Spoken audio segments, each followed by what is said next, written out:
Mackay এয়ারপোর্টে tiger ক্রিকেটারদের দেখা মাত্রই অস্ট্রেলিয়ার প্রবাসী ভক্ত সমর্থকদের সে কি উচ্ছ্বাস। ফুলের তোড়া হাতে দাঁড়িয়ে এক কিশোরী ডারউইনে অজি বধে সবার মন জিতে নিয়েছে টিম টাইগার্স। কুইন্সল্যান্ডের এই শহরে পা রাখতেই কর্মব্যস্ত দিনেও প্রবাসীদের ভিড় দেখাটা তাসকিনদের জন্য নতুন এক অভিজ্ঞতাই। অস্ট্রেলিয়ায় দেশের ক্রিকেট দলকে ঘিরে এমন উন্মাদনা হরহামেশা দেখা যায় না। প্রবাসীদের ভালোবাসার প্রতিদান 22 গজে দেয়াটাই তাসকিন ইবাদতদের জন্য বড় চ্যালেঞ্জ নতুন ভেন্যুতে।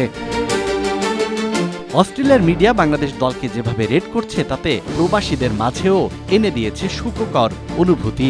নগদ নিয়ে এলো হার না মানা হার অফার। সর্বনিম্ন 10,000 টাকা রেমিটেন্স নগদে পাঠালে থাকছে স্বর্ণের হার জেতার সুযোগ। 22 আগস্ট শুরু হতে যাওয়া সিরিজের দ্বিতীয় টেস্টের প্রথম দিনের টিকিট আগে ভাগে শেষ হয়ে যাওয়ার পেছনে রয়েছে প্রবাসীদের বড় অবদান। শুরুর দিনে দর্শক ঢল নামবে সেটি বলাই যায়, যদিও the great barrier reef arena স্টেডিয়ামের দর্শক ক্যাপাসিটি মাত্র 10,000। অস্ট্রেলিয়ার 12তম টেস্ট ভেন্যু হিসেবে অভিষেক হচ্ছে এই মাঠের।